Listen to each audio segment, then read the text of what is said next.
YCP నేతలపై CM Chandrababu ఆగ్రహం వ్యక్తం చేశారు. ధైర్యం ఉంటే, చిత్తశుద్ది ఉంటే 11 మంది ఎమ్మెల్యేలు అసెంబ్లీకి రావాలని, పింఛన్ల సహా ఏ అంశంపైనైనా చర్చిద్దామని సవాల్ చేశారు. నాడు సిద్దమని ఎగిరిపడ్డారని, నేడు అసెంబ్లీకి సిద్దమా అంటూ ప్రశ్నించారు. ఎవరిది సంక్షోభ పాలనో, ఎవరిది సంక్షేమ రాజ్యమో తేల్చేద్దామని ఆయన సవాల్ విసిరారు.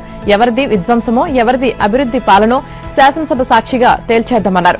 సూపర్ 6 పథకాల నుంచి సాగునీటి ప్రాజెక్టుల వరకు, పెట్టుబడుల నుంచి పులివెందల, ఒంటిమిట్ట ఎన్నికల వరకు, బాబాయ్ హత్య నుంచి దళిత డ్రైవర్ శంకర్ డోర్ డెలివరీ దాకా, కోడికత్తి డ్రామా నుంచి గులకరాయి ఎపిసోడ్ వరకు చర్చిద్దామని సవాల్ చేశారు.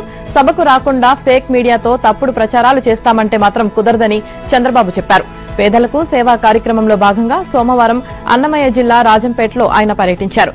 తొలుత ములక్కాయలపల్లె వెళ్లి అనారోగ్యంతో 14 ఏళ్లుగా మంచంపైనే జీవనం సాగిస్తున్న మహిళకు 15,000 వికలాంగ పింఛను అందజేశారు. తర్వాత బోయినపల్లెలో రజకులతో మాట్లాడారు. అనంతరం తాళ్లపాకలో ఏర్పాటు చేసిన ప్రజావేదికలో మాట్లాడారు.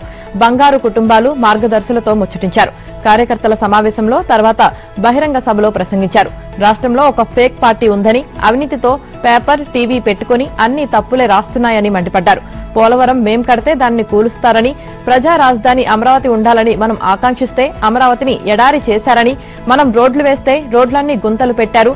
అలాంటి పార్టీకి నేను సవాల్ విసురుతున్నానని చెప్పారు. రానున్న ఎన్నికల్లోనూ ఎన్డీఏ ప్రభుత్వం ఏర్పడుతుందని చెప్పారు. పులివెందుల్లో కూడా కూటమి గెలుస్తుందన్నారు. గతాన్ని గుర్తు పెట్టుకుంటూ ఆ స్ఫూర్తితో భవిష్యత్తుకు ప్రణాళికలు రూపొందించుకోవాలని ముఖ్యమంత్రి చంద్రబాబు అన్నారు. కొత్తగా ఆలోచిస్తేనే ఉత్తమ ఫలితాలు వస్తాయని, తన రాజకీయ జీవితంలో దానినే ఓ విధానంగా పెట్టుకున్నట్లు తెలిపారు. విమర్శలకు భయపడి సంస్కరణలకు దూరంగా ఉండిపోకూడదని, భయపడితే అక్కడే ఆగిపోతామని స్పష్టం చేశారు. తొలిసారి ముఖ్యమంత్రి పదవి చేపట్టి 30 ఏళ్లు పూర్తయిన సందర్భంగా ఆయనకు అభినందనలు వెల్లువెత్తాయి. పలువురు అధికారులు, ప్రజాప్రతినిధులు సోమవారం సీఎం క్యాంపు కార్యాలయానికి తరలివచ్చి ఆయనకు శుభాకాంక్షలు తెలియజేశారు. ఈ సందర్భంగా ఆయన మాట్లాడుతూ, తొలిసారి సీఎంగా బాధ్యతలు తీసుకున్న సమయంలో అనేక సవాళ్లు ఎదురయ్యాయని, వాటిని ఎదుర్కొని దృఢ నిర్ణయాలతో పాలన సాగించానని చెప్పారు. తెలంగాణ, ఆంధ్ర ప్రాంతాల్లో సాగునీటి ప్రాజెక్టులకు అధిక ప్రాధాన్యం ఇచ్చానని, విద్యారంగంలో అనేక మార్పులు తీసుకువచ్చానని తెలిపారు. తాను సీఎం అయిన కొత్తలో రంగారెడ్డి జిల్లాలో 10 ఉన్నత పాఠశాలలు కూడా లేవని, అలాంటి చోట 240 ఇంజనీరింగ్ కాలేజీలు తీసుకువచ్చామన్నారు. అప్పట్లో రంగారెడ్డి అత్యంత వెనుకబడిన జిల్లాగా ఉండేదని, ఇప్పుడు సుసంపన్న ప్రాంతంగా మారిందని చంద్రబాబు చెప్పారు. ఏపీలో ఎరువుల అక్రమ విక్రయాలపై విజిలెన్స్ బృందాలు ఉక్కుపాదం మోపుతున్నాయి. ఎక్కడా అక్రమ విక్రయాలు జరగకూడదన్న ముఖ్యమంత్రి చంద్రబాబు ఆదేశాలతో ఆ బృందాలు రాష్ట్ర వ్యాప్తంగా పెద్ద ఎత్తున దాడులు నిర్వహిస్తున్నాయి. విజిలెన్స్ సోదాల్లో భారీగా ఎరువుల అక్రమ నిల్వలు, విక్రయాలు బయటపడ్డాయి. ఆగస్టు 23, 31 మధ్య 286 విజిలెన్స్ బృందాలు 598 ఎరువుల దుకాణాల్లో సోదాలు చేశాయి. ఈ సందర్భంగా అక్రమంగా విక్రయిస్తున్న 1.83 కోట్ల విలువైన 934.19 మెట్రిక్ టన్నుల నిల్వల్ని విజిలెన్స్ అధికారులు సీజ్ చేశారు. నిత్యావసర వస్తువుల చట్టంలోని సెక్షన్ 6A కింద 67 కేసులు నమోదు చేశారు. అలాగే అక్రమంగా నిల్వ ఉంచిన 4.29 కోట్ల విలువైన 1911 టన్నుల ఎరువుల అమ్మకాలను తాత్కాలికంగా నిలుపుదల చేశారు. దీనికి సంబంధించి 124 కేసులు నమోదు చేశారు. నిబంధనలు అతిక్రమించిన మరో 8 దుకాణాల యజమానులపై క్రిమినల్ కేసులు పెట్టారు. మొత్తం 2845 టన్నుల ఎరువుల్ని స్వాధీనం చేసుకుని 199 కేసులు నమోదు చేశారు. ఎరువుల విక్రయాలపై సోమవారం రాత్రి ఉండవల్లిలోని క్యాంపు కార్యాలయంలో సీఎం చంద్రబాబు సమీక్ష నిర్వహించారు. రైతుల్ని ఇబ్బంది పెట్టేలా ప్రవర్తించే ఎరువుల దుకాణదారులు, డీలర్లను ఉపేక్షించవద్దని అధికారులకు సూచించారు. అన్నదాతలకు ఎక్కడైనా ఎరువుల, పురుగుల మందుల కొరత రానియొద్దని నిర్దేశించారు. ఇదిలా ఉంటే కాకినాడ సీపోర్టుకు సోమవారం 40,000 టన్నుల యూరియా వచ్చింది. ఇండోనేషియా నుంచి భారీ నౌకలు తీసుకువచ్చారు. రాష్ట్రంలో యూరియా కొరతగా ఉన్న నేపథ్యంలో ఇండోనేషియా నుంచి ప్రత్యేకంగా యూరియాను దిగుమతి చేసుకున్నారు. ఈస్ట్ కోస్ట్ మారిటైమ్ లాజిస్టిక్స్ సదస్సు మంగళవారం విశాఖపట్నంలో జరగనుంది. ఈ సదస్సుకు ముఖ్యమంత్రి చంద్రబాబు హాజరవుతున్నారు. Global Forum for Sustainable Transformation ఆధ్వర్యంలో జరిగే ఈ సదస్సులో 20 కంపెనీలకు చెందిన సీఈఓలతో ఆయన సమావేశమవుతారు. మారిటైమ్ రంగానికి చెందిన 6 స్టార్టప్ల నిర్వాహకులతోనూ చంద్రబాబు సంభాషిస్తారు. స్వర్ణాంధ్ర 2047లో భాగంగా ఏపీని గ్లోబల్ లాజిస్టిక్ హబ్ గా మార్చేందుకు ఈ సదస్సు దోహదపడుతుంది. Air cargo forum of India AP chapter ను కూడా సీఎం ప్రారంభించనున్నారు. పోలీస్ శాఖ పరువు ప్రతిష్టలకు భంగం కలిగించేలా తప్పుడు కథనం ప్రచురించిన జగన్ పత్రికపై చర్యలు తీసుకోవాలంటూ ఏపీ పోలీస్ అధికారుల సంఘం రాష్ట్ర అధ్యక్షుడు జనకుల శ్రీనివాసరావు తాడేపల్లి పోలీసులకు ఫిర్యాదు చేశారు. దీంతో రోత పత్రికపై కేసు నమోదైంది. డీఎస్పీల పదోన్నతుల్లో జాప్యానికి అవినీతి కారణమంటూ పైసామే ప్రమోషన్ పేరుతో జగన్ పత్రిక దురుద్దేశపూర్వకంగా ఓ కథనం ప్రచురించిందని ఫిర్యాదులో పేర్కొన్నారు. దురుద్దేశపూర్వకంతో కుట్రపూరితంగా తప్పుడు కథనాన్ని ప్రచురించి పోలీస్ శాఖ ప్రతిష్టకు భంగం కలిగించిన జగన్ పత్రిక ఎడిటర్, బ్యూరో చీఫ్, క్రైమ్ రిపోర్టర్లపై చట్టపరమైన చర్య తీసుకోవాలని ఫిర్యాదులో కోరారు. దీంతో తాడేపల్లి పోలీసులు 3 సెక్షన్ల కింద కేసు నమోదు చేశారు. దుష్ప్రచారం చేయడం, వర్గ వైషమ్యాలను రేకెత్తించడం, కుట్రపూరితంగా వ్యవహరించడం వంటి బిఎన్ఎస్ సెక్షన్లు ఎఫ్ఐఆర్లో ఉన్నాయి. తిరుమలలో ఈ నెల 24 నుంచి అక్టోబర్ 2వ తేదీ వరకు సాలకట్ల బ్రహ్మోత్సవాలు జరగనున్నాయి. 23వ తేదీ సాయంత్రం అంకురార్పణతో ఉత్సవాలు ప్రారంభం కానున్నాయి. ఈ సందర్భంగా 16న శ్రీవారి ఆలయంలో కోయిల్ ఆల్వార్ తిరుమంజనం నిర్వహించనున్నారు. బ్రహ్మోత్సవాల్లో ప్రతిరోజు ఉదయం 8 నుంచి 10 గంటల వరకు, రాత్రి 7 నుంచి 9 గంటల వరకు వాహన సేవలు ఉంటాయి. 24 సాయంత్రం 5 గంటల 43 నిమిషాల నుంచి 6 గంటల 15 నిమిషాల మధ్య ధ్వజారోహణం జరుగుతుంది.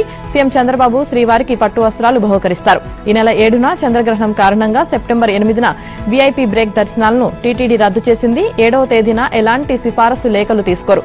నేరుగా వచ్చే ప్రోటోకాల్ ప్రముఖులకు మాత్రమే 8న వీఐపీ బ్రేక్ దర్శనాలు ఉంటాయని టీటీడీ పేర్కొంది. ఆఫ్లైన్ శ్రీవాణి దర్శనాలను కూడా 7వ తేదీ సాయంత్రం 4:30 నుంచి కాకుండా మధ్యాహ్నం 1 గంట వరకే అనుమతిస్తారు. 16న శ్రీవారి ఆలయంలో కోయిల్ ఆల్వార్ తిరుమంజనం ఉన్నందున ఆ రోజు కూడా వీఐపీ బ్రేక్ దర్శనాలను రద్దు చేశారు. 15న సిఫార్సు లేఖలను స్వీకరించారు. చంద్రగ్రహణం నేపథ్యంలో 7వ తేదీ సాయంత్రం 3 గంటల 30 నిమిషాల నుంచి 8న వేకువజామున 3 గంటల వరకు శ్రీవారి ఆలయాన్ని మూసివేస్తారు. నక్సలిజం అనేది ఒక భావాజాలమని, అది నచ్చనప్పుడు వాదించి గెలవాలే తప్ప దాడి చేసి అంతం చేస్తానంటే కుదరదని సీఎం రేవంత్ రెడ్డి అన్నారు. ఇండియా కూటమి తరపున బరిలో ఉన్న ఉపరాష్ట్రపతి అభ్యర్థి జస్టిస్ సుదర్శన్ రెడ్డి నక్సలైట్ అంటూ ఓ జాతీయ నాయకుడు మాట్లాడుతున్నారని కేంద్ర హోంమంత్రి అమిత్ షాను ఉద్దేశించి వ్యాఖ్యానించారు. సోమవారం హైదరాబాద్లోని ఓ హోటల్లో జస్టిస్ సుదర్శన్ రెడ్డికి అభినందన కార్యక్రమాన్ని నిర్వహించారు. ఈ కార్యక్రమంలో CM Revanth Reddy, deputy CM బట్టి విక్రమార్క, టీపీసీసీ అధ్యక్షుడు మహేష్ కుమార్ గౌడ్, వామపక్షాల నాయకులు పాల్గొన్నారు. ఈ సందర్భంగా రేవంత్ రెడ్డి మాట్లాడుతూ నీలం సంజీవ్ రెడ్డి, వివి గిరి, పివి నరసింహరావు, జైపాల్ రెడ్డి, వెంకయ్యనాయుడు, ఎన్టీ రామారావు లాంటి తెలుగు నేతలు గతంలో జాతీయ స్థాయి రాజకీయాల్లో కీలక పాత్ర పోషించారని గుర్తు చేశారు. ప్రస్తుతం తెలుగు నాయకులు జాతీయ రాజకీయాల్లో అంత కీలకంగా లేరన్నారు. ఉపరాష్ట్రపతి అభ్యర్థిగా తెలుగు వ్యక్తి జస్టిస్ సుదర్శన్ రెడ్డికి అవకాశం వచ్చిందని, తెలుగువారి గౌరవం పెరిగేలా అంతా ఒక తాటిపైకి వచ్చి ఆయనకు అండగా నిలవాలని కోరారు. ఎంపీలు ఆత్మ ప్రబోధానుసారం ఓటు వేసి జస్టిస్ సుదర్శన్ రెడ్డిని గెలిపించాలని 2 తెలుగు రాష్ట్రాల్లోని రాజకీయ పార్టీల అధ్యక్షులు చంద్రబాబు నాయుడు, పవన్ కళ్యాణ్, వైఎస్ జగన్, కేసీఆర్, అసదుద్దీన్ ఓవైసీలను ఇరు రాష్ట్రాలకు చెందిన 42 మంది లోక్సభ, 18 మంది రాజ్యసభ సభ్యులకు వ్యక్తిగతంగా విజ్ఞప్తి చేశారు. ఇటీవల భారీ వర్షాలు, వరదల వల్ల జరిగిన నష్టంపై 2 రోజుల్లో నివేదిక రూపొందించాలని సీఎం రేవంత్ రెడ్డి ఆదేశించారు. మృతుల కుటుంబాలకు వెంటనే 5 లక్షల చొప్పున పరిహారం అందజేయాలని ఆదేశించారు. రాష్ట్రంలో వర్షాలు, వరదల కారణంగా జరిగిన నష్టంపై సచివాలయంలో సోమవారం సాయంత్రం సీఎం సమీక్ష నిర్వహించారు. వరద నష్టంపై కలెక్టర్లు, ఎస్పీలతో వీడియో కాన్ఫరెన్స్ నిర్వహించారు. వరదల వల్ల తీవ్రంగా దెబ్బతిన్న జిల్లాలకు అత్యవసర పనుల కోసం 10 కోట్లు, సాధారణ నష్టం వాటిల్లిన జిల్లాలకు 5 కోట్ల చొప్పున నిధులు విడుదల చేయనున్నట్లు సీఎం ఆదేశించారు. ప్రాథమిక అంచనాల ప్రకారం రాష్ట్ర వ్యాప్తంగా 82 మండలాల్లో 2.36 లక్షల ఎకరాల్లో పంట నష్టం వాటిల్లిందని సీఎం దృష్టికి వ్యవసాయ శాఖ అధికారులు తీసుకువచ్చారు. భారీ వర్షాల వల్ల రాష్ట్ర వ్యాప్తంగా 257 చెరువులకు గండ్లు పడ్డాయని అధికారులు వివరించారు. అయితే వర్షాలు, వరదలతో జరిగిన నష్టంపై అన్ని శాఖల వారీగా నివేదిక ఇవ్వాలని సీఎం ఆదేశించారు. గత ఏడాది ఉమ్మడి ఖమ్మం, వరంగల్ జిల్లాలో వర్షాలతో తీవ్ర నష్టం వాటిల్లినప్పటికీ కేంద్రం నుంచి సరైన సాయం అందకపోవడంపై సీఎం ఆరా తీశారు. తాజా నష్టంపై నివేదిక, నిరుడు నష్టంపై ఇచ్చిన హామీని కేంద్రం నెరవేర్చకపోవడంపై నివేదికను 2 రోజుల్లోగా ఇవ్వాలని ఆదేశించారు. ఉప ముఖ్యమంత్రి బట్టి విక్రమార్క నేతృత్వంలోని బృందం 4న ఢిల్లీకి వెళ్లి ఈ 2 నివేదికలను కేంద్ర మంత్రులకు అందజేస్తుందని తెలిపారు. ఇక భారీ వర్షాలు, వరదల కారణంగా దెబ్బతిన్న రోడ్లు, భవనాలు, చెరువులు, కుంటలకు వెంటనే మరమ్మతులు చేయాలని అధికారులను సీఎం ఆదేశించారు. నీట మునిగిన విద్యుత్ సబ్స్టేషన్ల స్థానంలో అధునాతన పరికరాలతో కొత్త సబ్స్టేషన్లు నిర్మించాలని ఆదేశించారు. కామారెడ్డి, ఆదిలాబాద్, సిరిసిల్ల, ఆసిఫాబాద్ జిల్లాల కలెక్టర్లతో సీఎం మాట్లాడి అక్కడి పరిస్థితులపై ఆరా తీశారు. డిజాస్టర్ మేనేజ్మెంట్ విభాగానికి కావాల్సిన అధికారులు, సిబ్బందిని వెంటనే సర్దుబాటు చేయాలని సీఎస్ ను ఆదేశించారు.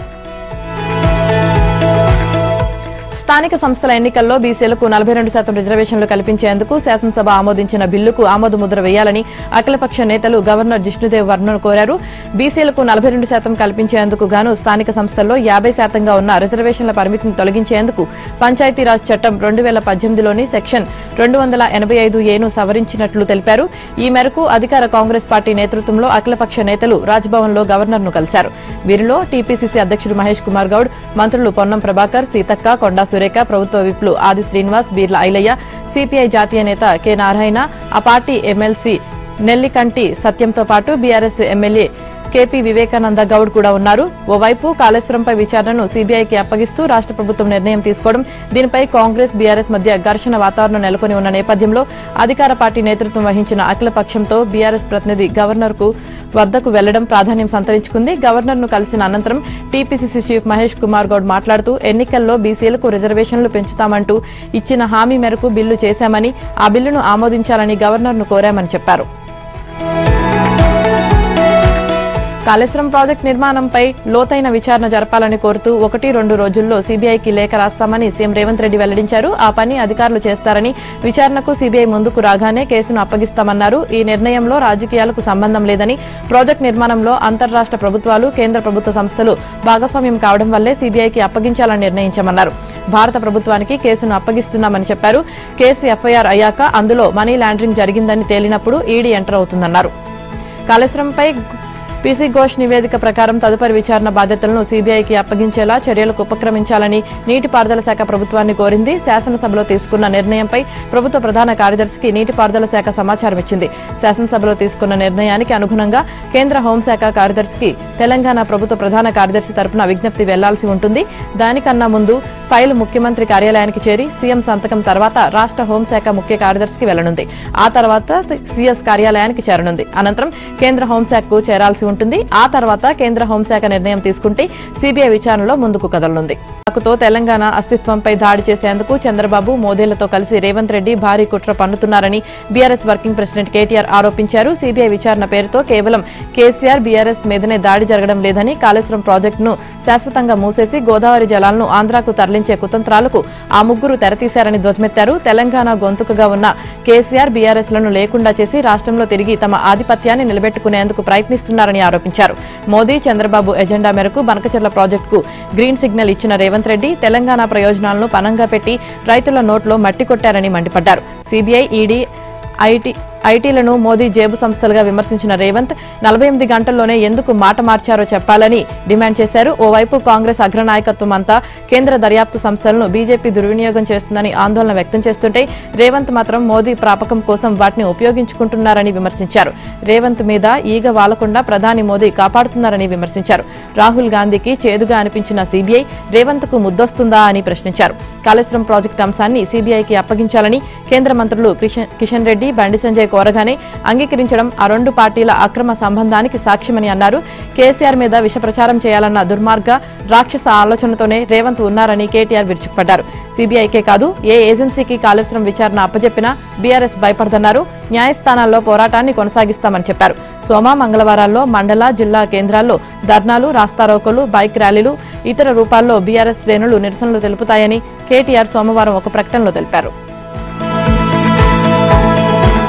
కాళేశ్వరం ప్రాజెక్టు కేసును సీబీఐకి అప్పగిస్తూ రాష్ట్ర ప్రభుత్వం ఏ క్షణమైనా జీవో ఇచ్చే ప్రమాదముందని, కాబట్టి ప్రభుత్వం చేపట్టే తదుపరి చర్యలపై స్టే విధించాలని మాజీ సీఎం కేసీఆర్, మాజీ నీటిపారుదల శాఖ మంత్రి హరీష్ రావు హైకోర్టుకు విజ్ఞప్తి చేశారు. తదుపరి చర్యలను అడ్డుకోకపోతే కాళేశ్వరం కమిషన్ నివేదికకు వ్యతిరేకంగా తాము దాఖలు చేసిన పిటిషన్లు తమ శ్రమ వృధా అవుతాయని పేర్కొన్నారు. Commission of enquiry act section 8B, 8C కింద నోటీసులు ఇవ్వకుండా జస్టిస్ పీసీ ఘోష్ కమిషన్ ఇచ్చిన నివేదిక చెల్లదని, దానిని కొట్టివేయాలని కేసీఆర్, హరీష్ రావు హైకోర్టులో వేర్వేరు పిటిషన్లు దాఖలు చేసిన సంగతి తెలిసిందే. కమిషన్ నివేదికను అసెంబ్లీలో పెట్టి చర్చించే వరకు ఎలాంటి నిర్ణయం తీసుకోబోమని ప్రభుత్వం చెప్పిన నేపథ్యంలో కేసీఆర్, హరీష్ రావుకు అనుకూలంగా హైకోర్టు ఎలాంటి మధ్యంతర ఉత్తర్వులు ఇవ్వలేదు.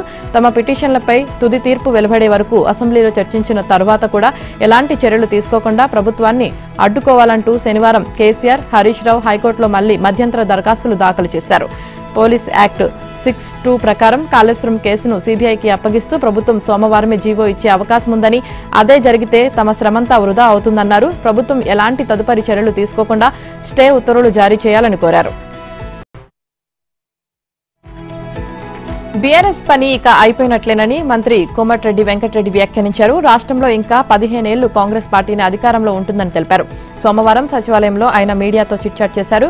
కేసీఆర్ కుటుంబ గొడవల్లో తాము తలదూర్చబోమని చెప్పారు. కానీ తమ పార్టీ తమ ముఖ్యమంత్రి గురించి మాట్లాడితే బాగుండదని హెచ్చరించారు. కవిత మాత్రమే కాకుండా ఇంకెవరు మాట్లాడినా ఊరుకోబోమని చెప్పారు. తాము కాళేశ్వరం మీద వేసిన కమిషన్ అందులో అవినీతి జరిగినట్లు రిపోర్టు ఇచ్చిందని తెలిపారు. అందుకే ఆ కేసును సీబీఐకి ఇచ్చామని, దొంగ ఎవరనేది అక్కడ తేలుతుందన్నారు. ప్రజాపాలన మీద దృష్టి సారించి సంక్షేమ పథకాలు అందిస్తున్నామని చెప్పారు. 10 ఏళ్ల క్రితమే కాంగ్రెస్ వస్తే బాగుండేదని ప్రజలు అనుకుంటున్నారని మంత్రి వెంకటరెడ్డి తెలిపారు. కాళేశ్వరం ప్రాజెక్టు కేసును ప్రభుత్వం సీబీఐ విచారణకు అప్పగించడాన్ని వ్యతిరేకిస్తూ శాసన మండలిలో ప్రతిపక్ష బీఆర్ఎస్ సభ్యులు పెద్ద ఎత్తున నినాదాలు, నిరసనలు చేపట్టారు. ఈ నిరసనల మధ్య 4 బిల్లులకు మండలి ఆమోదం తెలిపింది. అనంతరం మండలిని నిరవధికంగా వాయిదా వేస్తున్నట్లు చైర్మన్ గుత్తా సుఖేందర్ రెడ్డి ప్రకటించారు. సోమవారం ఉదయం మండలి సమావేశాలు ప్రారంభం కాగానే బీఆర్ఎస్ సభ్యులు పీసీ ఘోష్ కమిషన్ నివేదికపై చర్చించాలని డిమాండ్ చేస్తూ పోడియం వద్దకు దూసుకువచ్చారు. చైర్మన్ సుఖేందర్ రెడ్డి వారిని తమ స్థానాల్లో కూర్చోవాలని సూచించారు. పోడియం వైపు రావద్దని, వారి స్థానాల్లో నిల్చొని నిరసన తెలుపుకోవాలని సూచించినప్పటికీ వినిపించుకోకుండా బీఆర్ఎస్ సభ్యులు ప్లకార్డులు ప్రదర్శిస్తూ ప్రభుత్వానికి వ్యతిరేకంగా నినాదాలు చేశారు. ఈ గందరగోళ పరిస్థితుల్లోనే బీసీ బిల్లుపై చైర్మన్ చర్చ ప్రారంభించగా బీఆర్ఎస్ సభ్యులు నినాదాల హోరు పెంచారు. ఈ నేపథ్యంలోనే పంచాయతీరాజ్, మున్సిపాలిటీ చట్టాల సవరణ, అలోపతిక్ ప్రైవేట్ వైద్య సంరక్షణ సంస్థల చట్టం బిల్లులకు శాసన మండలి ఆమోదం తెలిపింది. ఒకవైపు బీఆర్ఎస్ సభ్యుల ఆందోళనలు చేస్తుండగా మరోవైపు అధికార కాంగ్రెస్ సభ్యులు బీసీ రిజర్వేషన్ల బిల్లును అడ్డుకోవడంపై ఆగ్రహం వ్యక్తం చేస్తూ ప్రతివాదనకు దిగారు. దీంతో సభలో గందరగోళ పరిస్థితి ఏర్పడింది. ఈ నేపథ్యంలో బీఆర్ఎస్ సభ్యులు కాళేశ్వరం నివేదిక ప్రతులను చింపి పోడియం వైపు విసిరేశారు. కాంగ్రెస్ ప్రభుత్వానికి వ్యతిరేకంగా నినాదాలు చేశారు.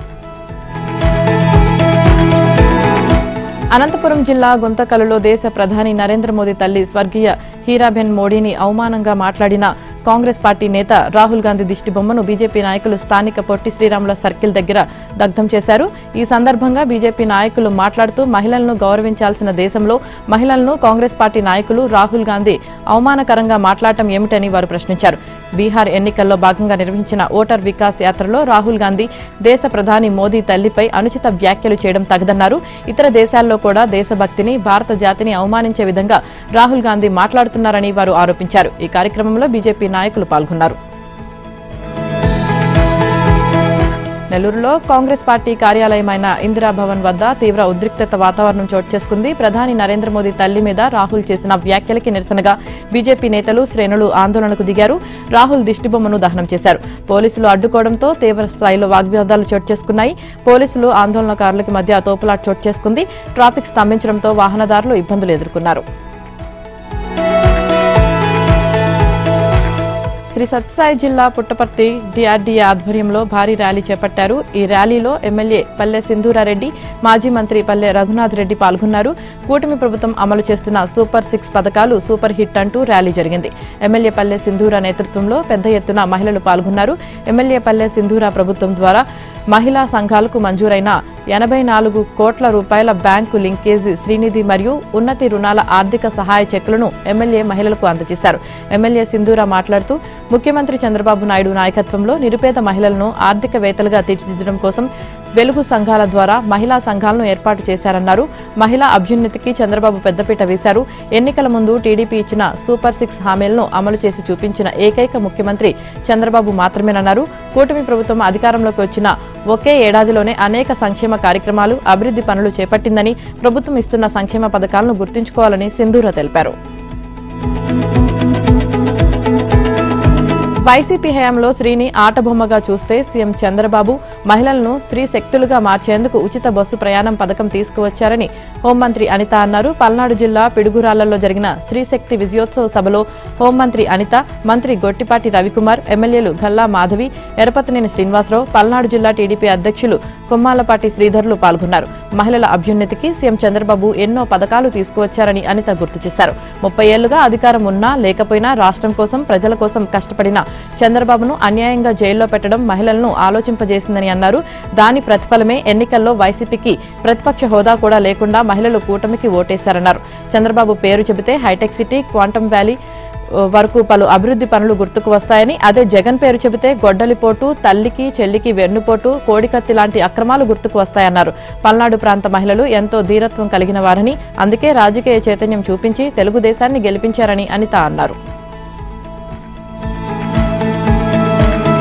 తెలంగాణ వ్యాప్తంగా ఉచిత సన్నబియ్యం పంపిణీ మళ్లీ మొదలైంది. గత 3 నెలల కోటాను జూన్ నెలలో పంపిణీ చేసిన తర్వాత జూలై, ఆగస్టు నెలల్లో రేషన్ షాపులు మూసివేశారు. ఇప్పుడు సెప్టెంబర్ నెల కోటా పంపిణీని సోమవారం ప్రారంభించారు.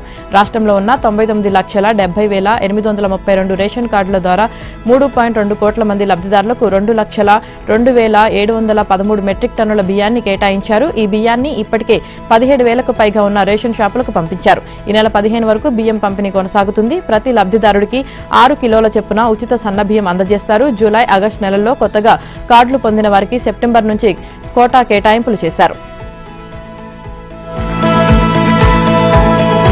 బంగాళాఖాతంలో ఏర్పడ్డ మరో అల్పపీడనంతో విశాఖపట్నం, విజయనగరం, అనకాపల్లి, అల్లూరి సీతారామరాజు జిల్లాలో ఇవాళ భారీ నుంచి అతి భారీ వర్షాలు కురుస్తాయని విశాఖ వాతావరణ శాఖ తెలిపింది. 1-2 చోట్ల 20 సెంటీమీటర్ల కంటే ఎక్కువ వర్షపాతం నమోదయ్యే అవకాశం ఉందని వాతావరణ శాఖ అంచనా వేసింది. శ్రీకాకుళం, పార్వతీపురం, మన్యం, కాకినాడ, అంబేద్కర్ కోనసీమ, ఉభయ గోదావరి, ఏలూరు, ఎన్టీఆర్ జిల్లాలో భారీ వర్షాలు కురుస్తాయని, కోస్తాలోని మిగిలిన ప్రాంతాల్లో ఎక్కువ చోట్ల, రాయలసీమలో పలుచోట్ల వర్షాలు కురుస్తాయని వాతావరణ శాఖ తెలిపింది. అలాగే బుధవారం కోస్తాలో అనేక చోట్ల, రాయలసీమలో పలుచోట్ల వర్షాలు, అల్లూరి, ఏలూరు, ఎన్టీఆర్ జిల్లాలో భారీ వర్షాలు కురుస్తాయని కూడా వాతావరణ శాఖ తెలిపింది. బీహార్ రాష్ట్రంలో ఓటర్ల జాబితా సవరణపై సందేహాలకు ప్రధాన కారణం రాజకీయ పార్టీలు, ఎన్నికల సంఘం మధ్య నెలకొన్న అనుమానాలేనని సుప్రీంకోర్టు సోమవారం పేర్కొంది. ఆ కార్యక్రమం గడువును పొడిగించేందుకు నిరాకరించింది. ఓటర్లు, రాజకీయ పార్టీలు తమ అభ్యంతరాలు, దరఖాస్తుల ఎన్నికల సంఘానికి అందించడంలో సహకరించేందుకు పారా లీగల్ వాలంటీర్లను నియమించాలని బీహార్ న్యాయ సేవల అథారిటీని ఆదేశించింది. ఆధార్ సహా ఎన్నికల సంఘం గుర్తించిన 11 ధృవపత్రాలను ఓటర్ల జాబితాలో చేర్పులకు అంగీకరించాలని ఎన్నికల సంఘాన్ని ఆదేశించింది. ఆర్జేడీ, ఏఐఎంఐఎం సార్లో ఓటర్లు తమ దరఖాస్తులు, అభ్యంతరాలు సమర్పించడానికి గడువు పొడిగించాలని కోరుతూ సుప్రీంలో పిటిషన్లు దాఖలు చేశాయి. అయితే సర్ గడువు తేదీ సెప్టెంబర్ 1వ తేదీతో ముగిసింది. ఎన్నికల సంఘం సుప్రీంలో తన వాదన వినిపిస్తూ సర్ ద్వారా సిద్ధం చేసిన ఓటర్ల జాబితాలో చేర్పులు, తొలగింపులు, సవరణలు, అభ్యంతరాలకు సెప్టెంబర్ 1వ తేదీ తర్వాత దరఖాస్తు చేసుకోవచ్చని వెల్లడించింది. ఓట్ల చోరీకి సంబంధించి హైడ్రోజన్ బాంబు లాంటి వివరాలను బయటపెట్టబోతున్నారని కాంగ్రెస్ అగ్రనేత రాహుల్ గాంధీ ప్రకటించారు. అవి చూశాక ప్రధాని మోదీ దేశానికి ముఖం చూపించలేరని అన్నారు. బీహార్లో ఓటర్ల జాబితాలో ప్రత్యేక విస్తృత సవరణకు వ్యతిరేకంగా గత నెల 16న ఆయన ససారంలో ప్రారంభించిన ఓటర్ అధికార యాత్ర సోమవారం పాట్నాలో ముగిసింది. 16 రోజుల పాటు 25 జిల్లాల్లోని 110 అసెంబ్లీ నియోజకవర్గాల గుండా 1300 కిలోమీటర్ల మేర ఈ యాత్ర సాగింది. ఈ సందర్భంగా పాట్నాలో ఇండీ కూటమికి చెందిన బీహార్ మహాగఠ్ బంధన్ నేతలు గాంధీ సే అంబేద్కర్ ప్రదర్శన నిర్వహించారు. పోలీసులు వారిని మార్గం మధ్యలోనే డాక్ బంగ్లా వద్ద ఆపేశారు. అక్కడే గుమికూడిన ప్రజలను ఉద్దేశించి రాహుల్ ప్రసంగించారు. బీహార్ విప్లవ రాష్ట్రమని, ఓట్ల చోరీని అనుమతించబోమని దేశానికి సందేశం ఇచ్చిందని స్పష్టం చేశారు. మహాత్మా గాంధీని చంపిన శక్తులు రాజ్యాంగాన్ని హత్య చేయాలని చూస్తున్నాయని ఆరోపించారు. దీనిని తాము అనుమతించబోమని, అందుకే యాత్ర చేపట్టామని తెలిపారు. ఆటం బాంబు కంటే హైడ్రోజన్ బాంబు పెద్దగా ఉంటుందని మీకు తెలుసా అంటూ బీజేపీ నేతలను రాహుల్ ప్రశ్నించారు. మహదేవ్పురాలో ఆటం బాంబు చూపించాం, ఇప్పుడు హైడ్రోజన్ బాంబుకు సిద్ధంగా ఉండండి. మీ ఓట్ల చోరీ వాస్తవాన్ని ప్రజలు త్వరలో తెలుసుకోబోతున్నారని తెలిపారు. ఎస్సీఓ సదస్సు వేదికగా చైనా అధ్యక్షుడు జిన్పింగ్ అమెరికాకు పరోక్షంగా వార్నింగ్ ఇచ్చారు. అంతర్జాతీయ సమాజంలో బెదిరింపు ధోరణిని అంగీకరించబోమని, నిష్పాక్షిత, న్యాయం, బహుళత్వానికి ప్రాధాన్యం ఉండాలని జిన్పింగ్ అన్నారు. చైనాతో సహా ఇతర దేశాలపై అమెరికా అధ్యక్షుడు ట్రంప్ ఏకపక్షంగా సుంకాలు విధించడాన్ని ఉద్దేశించి జిన్పింగ్ ఈ వ్యాఖ్యలు చేసినట్లు భావిస్తున్నారు. సదస్సులో జిన్పింగ్ మాట్లాడుతూ ఐక్యరాజ్య సమితి కేంద్రీకృత వ్యవస్థలైన ప్రపంచ వాణిజ్య సంస్థ వంటి వాటిని రక్షించుకోవాలన్నారు. ఎస్సీఓ సభ్య దేశాలు పరస్పర ప్రయోజనాలను కాపాడుకోవాలని పిలుపునిచ్చారు. విభేదాలను పక్కన పెట్టి ఒకటవ్వాలని, వ్యూహాత్మకంగా వ్యవహరిస్తూ ఏకాభిప్రాయంతో ఉండాలని అన్నారు. అప్పుడే ఈ ప్రాంతంలో శాంతి, స్థిరత్వం, అభివృద్ధి సాధ్యమన్నారు. ఎస్సీఓ సదస్సు సందర్భంగా పాకిస్తాన్ ప్రధాని షెహబాజ్ కు పరాభవం ఎదురైంది. ఆయనను సదస్సుకు ఆతిథ్యమిస్తున్న చైనా అధ్యక్షుడు జిన్పింగ్ సహా భారత ప్రధాని మోదీ, రష్యా అధ్యక్షుడు పుతిన్లు పట్టించుకోలేదు. ఈ దృశ్యాలు సోషల్ మీడియాలో వైరల్ గా మారాయి. మోదీ, జిన్పింగ్, పుతిన్ కరచాలనాలు చేసుకుంటూ సరదాగా మాట్లాడుకుంటూ చిరునవ్వులు చిందిస్తూ కనిపించగా షహబాజ్ ఒంటరిగా ఉండిపోయారు. సదస్సు వేదిక వద్దకు కలిసి వచ్చిన మోదీ, పుతిన్ కు జిన్పింగ్ స్వాగతం పలికారు. సదస్సుకు హాజరైన వివిధ దేశాధినేతలు వేచి చూస్తుండగా మోదీ, పుతిన్, జిన్పింగ్ పలకరింపుల తర్వాత మాటల్లో పడిపోయారు. వారి ముచ్చట్లు, నవ్వుల్లో 2 నిమిషాలు దొర్లిపోయాయి. తర్వాత మోదీ, పుతిన్ నడిచి వెళ్తుండగా మధ్యలో షహబాజ్ నిల్చొని ఉన్నప్పటికీ వారు పట్టించుకోకుండా మాట్లాడుకుంటూ ముందుకు సాగిపోయారు. పహల్గామ్ ఉగ్రదాడి దానికి ప్రతీకారంగా భారత్ చేపట్టిన ఆపరేషన్ సింధూర్ తర్వాత మోదీ, షెహబాజ్ ఎదురుపట్టం ఇదే తొలిసారి.